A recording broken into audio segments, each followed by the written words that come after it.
This edition of the LCL Report brought to you by StashYourSwag.com. This amazing ebook has over 100 secret hiding places all around your house. Most hiding places are free, but none are over $50. Remember, StashYourSwag.com. To understand this story, we have to go in the Wayback Machine to get an idea of how all this started. Now, lots of elements led up to this, but I'm going to pick this story up starting with Andrew Carroll.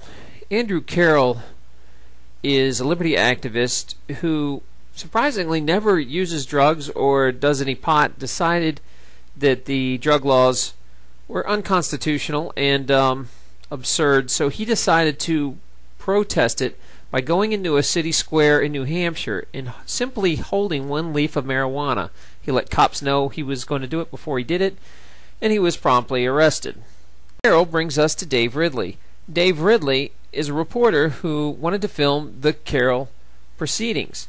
He was told he was not allowed to, and as an act of civil disobedience, he went and filmed anyway. He was promptly arrested in his lobby and is being credited for filming his own arrest live on the internet.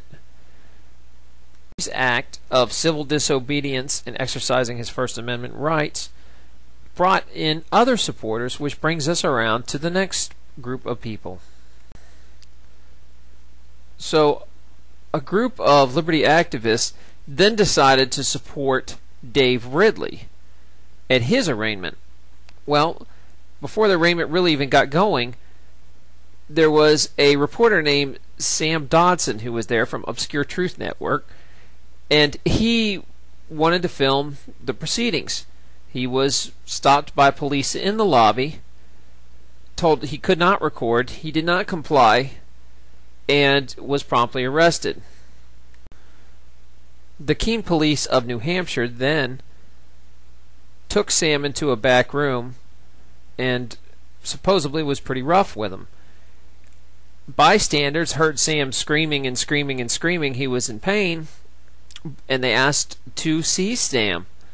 The police in the lobby then told the bystanders they could not, and if they did not leave, they'd be arrested. The bystanders did not comply, and all 5 were arrested. The group of innocent bystanders included a couple people here that you might know. Patrick Shields of Keene was arrested and carried out. You're seeing that in this video. Richard Onley, Nick Ryder from Ryder Report, also Nicholas Krause, Kurt Hoffman, Timothy Danforth. It's a lot of people to get arrested for standing around. Reporter Sam Dodson took the brunt of most of this because he refused to give his name and identify himself or basically cooperate in any way with a system he feels is unjust. This controversy is sparking a whole lot of talk and interest.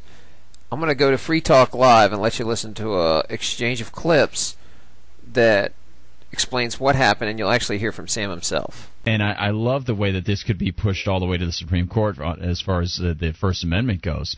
The Supreme Court, actually, it's interesting because the First Amendment is really only a federal proscription against Congress infringing on the freedom of speech or of the press. Local states and towns were supposed to be allowed to do this thing under the constitutional purview, but it's been totally reread over the years. Dave, I'm glad you brought it up tonight. Any other thoughts? Well, just whatever the Constitution says, whatever the law says, those aren't our protections. Our protections are our willingness to say no. Mm-hmm.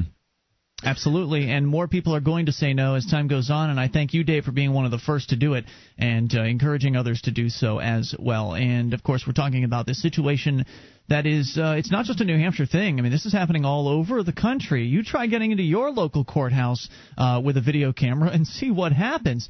We've seen the freedom of the press being, well, oppressed around the country in several different examples to the point where the police are cracking down on even mainstream media sources.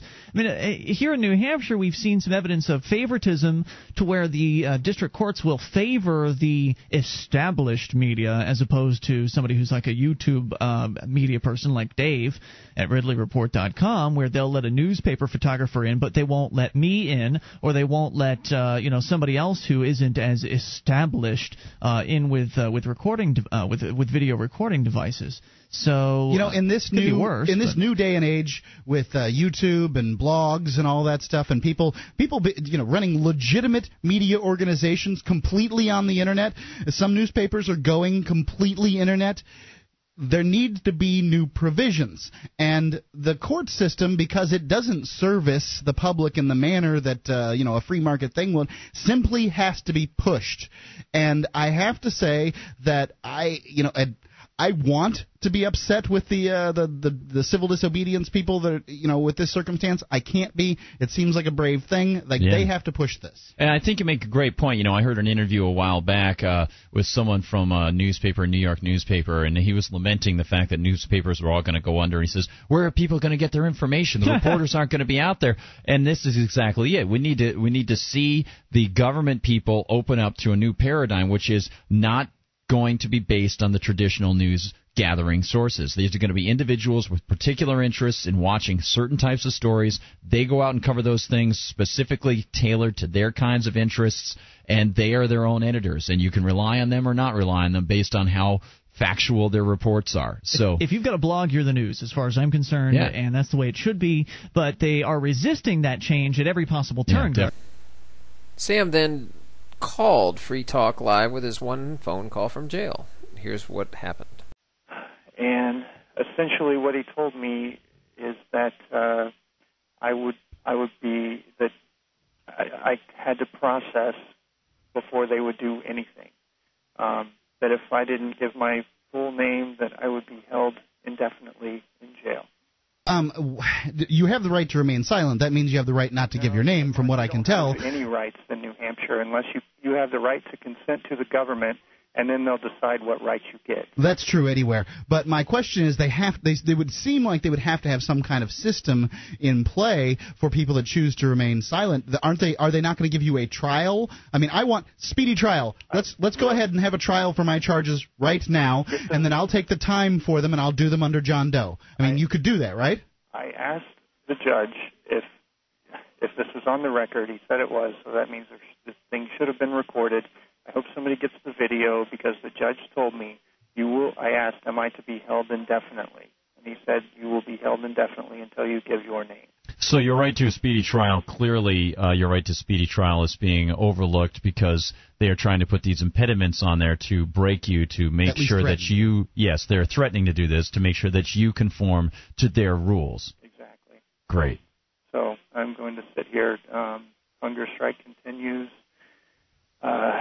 I've also sent a request in yesterday to visit the legal library so I could do something to defend myself. That was ignored. Wow. I sent another one today. That's been ignored so far. If you'd like to catch Sam's interview in its entirety, you can catch it at www.freetalklive.com, where you can actually download it for free. This sets in some disturbing notions for me that it just goes to show that you think you have all these rights that are protected, but once you get into the system, they can get ignored left and right. And I'm sure this is not the only person this has happened to. It's very upsetting to me that really you learn one thing about the government, that these rights are here to protect you, but then in real life it never seems to happen. If this is upsetting to you too, I ask that you send Sam mail at mailtojail.com. Mailtojail.com. This is Taryn Lupo signing off. As always, good hunting.